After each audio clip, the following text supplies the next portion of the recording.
आजकल तो घर बसाना भी मुश्किल हो गया है। क्या हुआ? बुढ़ापे में मेरे पिताजी की शादी करवाने वाला ये कौन होता है? शादी करवा रहे हैं तुम्हारे पिताजी चंदू पुलियन की? और क्या है, फिर भी किसी को बोले बिना शादी करके इस टूरिस्ट को गाड़ी में बिठा लिया है। हम कभी मानेंगे नहीं इसे। ये सच है क्या गुरुजी? बात तो सही है। इस बुढ़ापे में इतने बड़े घर में अकेले पड़े रहना बहुत तकलीफ हो रहा था। ये देखकर थोड़ा उसकी मदद के लिए एक इंसान साथ में रहने दो, ऐसा सोचकर मैंने किया। तो फिर तुमको शादी कर लेना चाहिए था ना। इस तरह अकेले रहकर इस बुढ़ापे में कई सालों से ऐसे ही भटक रहे हो। वैसे इनकी सहायता की मुझे जरूरत नहीं है वासु, तुम्हारे पिताजी को ही है।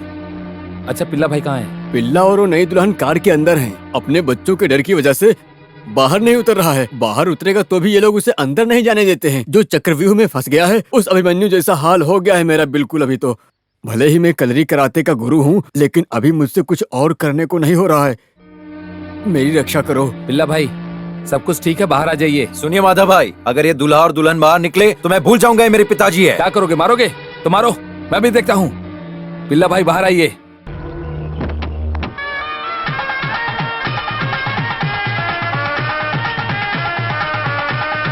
क्यों पिताजी, आप हमारे साथ ऐसा कर रहे हो? धोखा तो तुमने दिया है ना सुमिति। वो क्या है ना, मेरे पति की इजाजत के बिना मैं नहीं आ सकती। जब तुम्हारी माँ नानी दीदी मरी थी ना, तब तुम तीनों भाई बहन बहुत ही ज्यादा छोटे थे। उस समय दूसरी शादी करने के बजाय ये आदमी खेत में कड़ी धूप में मेहनत करके अपना खून पसीना बहाने के बाद तुम तीनों की बहुत अच्छे से परवरिश की और शादी भी करवाई, समझे? उसके बाद तुम तीनों अपनी अपनी जिंदगी में अपने अपने रास्ते चले गए और पलट के कभी इस घर की तरफ नहीं देखा। मैं जो बोल रहा हूँ वो गलत है तो गाँव वालों से क्यों नहीं पूछते? तुम जो बोल रहे हो 100% सही है। फिर भी इस उम्र में उनको ये सब करना शोभा देता है क्या? तो फिर अभी क्यों आई हो? हमको जो मिलने वाला हिस्सा है, जब तक हमारा हिस्सा हमको बांट कर नहीं दे देते तब तक ये नहीं होने इसका वाला। मतलब तुम्हें जायदाद की पड़ी है। इस घर का बंटवारा कर देंगे तो सब कुछ ठीक हो जाएगा, है ना? हाँ, थोड़ी सांस फूल रही है। वैसे घर और जमीन तुम्हें कोई दान में मिला हुआ हिस्सा नहीं है। ये पिल्ला भाई की खुद के मेहनत से कमाई हुई जायदाद है। समझ में आए बात? अगर इनकी मर्जी है तो देंगे, अगर नहीं तो फिर नहीं देंगे। जबरदस्ती मत करो तुम। हाँ, फिर भी ये सब बिल्कुल ठीक नहीं है। इनकी उम्र के बारे में बोलने से कोई फायदा नहीं होगा। मेरी बात सुनो, अंदर जाओ और आरती की थाली लेकर आओ। चलो जाओ, जल्दी करो। हाँ ठीक है, जाओ जाओ जाओ। अरे जल्दी करो, जल्दी चलिए अंदर, चलो चलो। आ जाइए।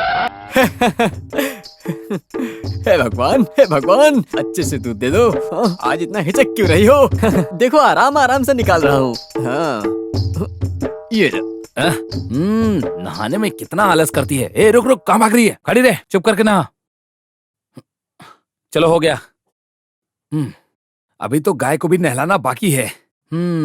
ऐसे चुप खड़े रहने से कोई फायदा नहीं होगा। अभी तुम्हें एक बच्चा और पैदा करना है। मेरी बात समझ गई? हाँ। लगता है मुझे डॉक्टर को नहीं बुलाना होगा। ओ, क्योंकि अभी तुम्हारी उम्र नहीं हुई है। होगी तो ही बुलाऊंगा। ये लो, पी लो। माधवन भाई निकल तो गया है, लेकिन आज दूध बहुत कम है। कम नहीं है, तुमने ही कम निकाला होगा। क्या भाई, ऐसा क्यों बोल रहे हो? बोलो नहीं तो क्या करूं? जब भी तुम दूध निकालते हो, कम क्यों निकालते हो? उस गाय को मुझे देखना ही पसंद नहीं है, मैं क्या करूं? तुमसे मैं कई बार बोल चुका हूँ, दूध निकालते समय भगवान भगवान नहीं, माधवन माधवन कहकर बुलाया करो। ये क्या है भाई, आप पन्नी जाते वक्त मुर्गन मुर्गन बोल कर जाते हो ना? अरे हाँ, मैं मुर्गन मुर्गन बोल के जाता हूँ, लेकिन ये सभी के सभी माधवन के शिष्य हैं, अपने कृष्ण भगवान के। श्री कृष्ण उनके शिष्य हैं क्या? हे गुरुवायप्पा, यहाँ तो बहुत मच्छर हैं। बड़े पापा मुझे दूध चाहिए। आ जाओ जाओ। देखो गाय का कच्चा दूध पीने के लिए कैसे भाग कर आ गया। तुम नहा ली ना बेटा? छोटी माँ ने मुझे नहलाया। कितना समझदार हो गया है मेरा बेटा। ये लो, पी लो, पूरा पीना। अरे बहुत शर्मा रहा है नहाने के लिए। तुम नहीं नहाए क्या? अरे मेरा उपवास है ना, इसलिए नहीं नहाया। मौसम थोड़ा खराब है ना, बहुत ठंड लग रही है, मेरा नहाने का जी नहीं करता। ऐसे ही दूध कम नहीं हुआ है, कहा था ना नहा कर दूध निकाला करो। बाप रे, मैं अच्छे से साबुन लगा के हाथ पैर धोने के बाद ही दूध निकालने गया था। हाथ साफ करके दूध निकाला था ना? जाकर दूध माँ को दो और नहा कराओ। ठीक है, चलो बेटा। तुम मुझे हाथ मत लगाओ, मैं काला हो जाऊंगा। हे देवी माँ, सुनाई नहीं दे रहा क्या? बच्चे भी काले कह रहे हैं। रोहन, ये क्या है? ऐसे कच्चा दूध नहीं पीते। ये माधवन भाई ने दिया है। मैंने पीने के लिए लिया था छोटी क्या माँ। बात है मालिनी? माधवन भाई ने अपने छोटे मालिक को कच्चा दूध दिया, मत पियो बोलकर छोटी माँ ने दूध को ले लिया, तो मैं क्या करूँ? ये अभी अभी निकाला गया कच्चा दूध है, अंदर बैक्टीरिया होगा, बाद में बीमार भी पड़ जाएगा ना। उसके लिए हमारी बात की कोई कीमत है क्या? सब लोग माधवन भाई की बात को सुन रहे हैं ना? माधवन भाई बिना जाने कुछ भी करते हैं, इसका मतलब बाकी लोग भी वही करे। माधवन इस तरह की किसी बिना जानकारी के काम नहीं करता। ताज़ा दूध को तुरंत पीने से कोई बीमारी होने वाली नहीं है। बचपन से सतीश और रमेश इस तरह के दूध को पीकर ही बड़े हुए हैं, ऐसा कुछ भी नहीं होने वाला। हाँ, माँ आप ऐसा क्यों बोल रही हो? तो फिर तुमने अपने माँ का दूध गर्म करके ही पिया है क्या? हाँ बताओ। मुझे जो बोलना था मैंने बोल दिया। आगे तुम्हारी चलो, तुम मर्जी, जाओ जो अंदर। करना है वो करो। माँ जी दूध। रसोई में जाकर रखो हाँ। इसे। इनको मैं कैसे समझाऊं? वैसे माधवन, हमारे ग्राम पंचायत के सुधार और तरक्की के लिए 30 करोड़ रुपए सब्सिडी दिया है, ऐसा अखबार में लिखा है। उस भाई लोगों से जरा पूछ कर देखना चाहिए ना माधवन भाई। ये हुई ना बात। किससे? राजेंद्र से। वो तो कहेगा कि अपने पाप को मिटाने के लिए काशी में डुबकी मार कर आओ। ये लो चाय। तरक्की तरक्की बोल के पूरे गांव को उल्लू बनाकर घूम रहे हैं लोग। अगले पंचायत इलेक्शन में तुम खड़े हो जाओ ना माधवन। इसका मतलब जो दोस्ती है वो भी खत्म हो जाएगी। अगर गांव वालों की भलाई करना है तो मैं इलेक्शन में खामखा क्यों खड़ा हो जाऊं? मेरे पिताजी जायदाद छोड़कर गए हैं, मैं उससे ही हर किसी की मदद आराम से कर सकता हूँ। उस तरह की सुविधा को ही देकर नहीं गए हैं ना वो। मदद करने के लिए दिल भी तो उनका बड़ा था ना। हाँ, मेरे पिताजी हमेशा बोलते हैं कि लोगों की मदद किया करो। लोग ऐसा बोले कि वो देखो उसका बाप जा रहा इसका है। मतलब? मैं पिताजी के पुण्य और कर्मों से पैदा हुआ हूँ, ऐसा लोग कहते हैं। ये बाप के लिए बेटे का बहुत बड़ा फर्ज है। ये बहुत बड़ी बात है। क्यों भाई, कितना हो गया? हाँ। मुझे मार्केट भी जाना है, जल्दी करो। हाँ जी। मेरा भी दे दो। मास्टर जी का बिल ले हाँ लो। ठीक है। हेलो, हम जल्दी पहुंच जाएंगे। आप वहाँ आ जाएंगे ना? फोन पे इस तरह बात करते करते कौन बाइक चलाता है? पहले बात कर लो फिर बाइक चलाओ ना। इसके लिए अच्छा होगा कि कहीं से आगे जाकर पुलिस वाला ना पकड़ ले। आजकल किसी को इतनी परवाह नहीं है। हाँ, वैसे घर में आकर तुमसे मिलने की सोच रहा था क्या मैं। सोच रहे थे? कैसी हो बुढ़िया? मैं हाँ, उसकी ठीक शादी है। कराने के बारे में सोच रहा था। कौन, जुबैदा? हाँ, अभी एक ही लड़की की शादी बाकी है। उसकी उम्र कितनी है? ये लड़कियों का मामला है ना, बहुत ही जल्द वो लोग बड़ी हो जाती हैं।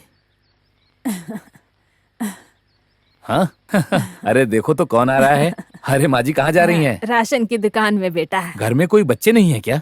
वो लोग सब घर की छत पे लगाने के लिए मैंने चारा भेजा था, लगा दिया ना? मैंने लगा दिया बेटा। हाँ ठीक है, आराम से जाइएगा। हाँ चलिए। हाँ। मास्टर जी क्या कह रहे थे आप? भगवान की कृपा से अभी जो रिश्ता मिला है, अगर वो पक्का हो जाएगा तो मेरी थोड़ी जिम्मेदारी पूरी हो अब जाएगी। क्या करने का सोचा है? दोनों बड़ी लड़कियों की शादी करवाया था, तब थोड़ा आराम मिला था मुझे। थोड़ा पेंशन मिल रहा है, लेकिन छोटी वाली की शादी करने के लिए पैसे कम पड़ रहे हैं। सुबह सुबह कहाँ जा रहे हैं स्वामी जी? मैं घर आया था। हाँ, जंक्शन के पुल तक जाना है, लड़की की डिलीवरी हो गई है। किसकी? भार्गवी की? हाँ, आज सुबह ही हुआ। लड़का हुई या लड़की? लड़का है, अविटम नक्षत्र का। ओह, जो अविटम में पैदा होता है वो दुनिया पे राज करता है। आपके घर में राजा पैदा हुआ है। ये लीजिए, ये रखिए। देवी माँ, हर बार की तरह देवी माँ का आप पर आशीर्वाद बना रहे। आशीर्वाद तो बना ही रहेगा। देवी माँ हमेशा मेरे साथ हैं। आप जाकर आइए। हाँ। तो जुबैदा का निकाह कब करवा रहे हैं? अभी ज्यादा दिन नहीं बचे हैं, उसकी शादी करवाने का समय भी आ गया है। वो लोग क्या मांग रहे हैं आपसे? उन लोगों की सोने की मांग कुछ ज्यादा ही है। बेटे के हाथ में और गले में 4.5 तोला है। एक 5-6 तोला सोना खरीदने का पैसा जुटा कर रखा हूँ। और भी काम के लिए थोड़े पैसों की जरूरत पड़ेगी ना। इस समय तकलीफ दे रहा हूँ ऐसा मत सोचना। इस बार आपको मेरी मदद करनी ही होगी। सतीश से जरा आप बोलेंगे तो। बोलता हूँ। जुबैदा भाग्यशाली है, समझे उसका निकाह पक्का हो गया। सतीश कार लेकर यहीं आ रहा है। क्या बात है भाई? हमारे अली भाई मास्टर की बेटी का निकाह है। अच्छा, ऐसा है। उसकी शादी के लिए मास्टर जी के पास सोना थोड़ा कम पड़ रहा है।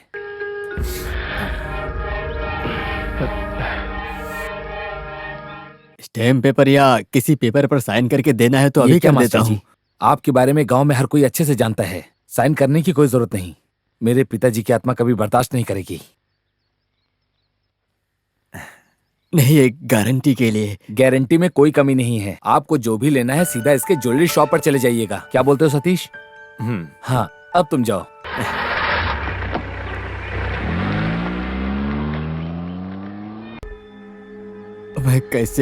मैं कैसे आपका शुक्रिया अदा करूं? ये क्या मास्टर जी, हम सब इंसान ही तो हैं। हम सबको पढ़ा लिखा कर इस काबिल बनाने वाले केवल आप ही हैं मास्टर जी। अगर आदमी को पहचान कर उसकी मदद नहीं की तो मेरी इतनी जायदाद होने का क्या फायदा? सांस छोड़ने के लिए सांस ले सकते हैं, इसकी तो गारंटी है ना। सब कुछ अच्छा होगा मास्टर जी, बस आप हिम्मत रखिए। हाँ।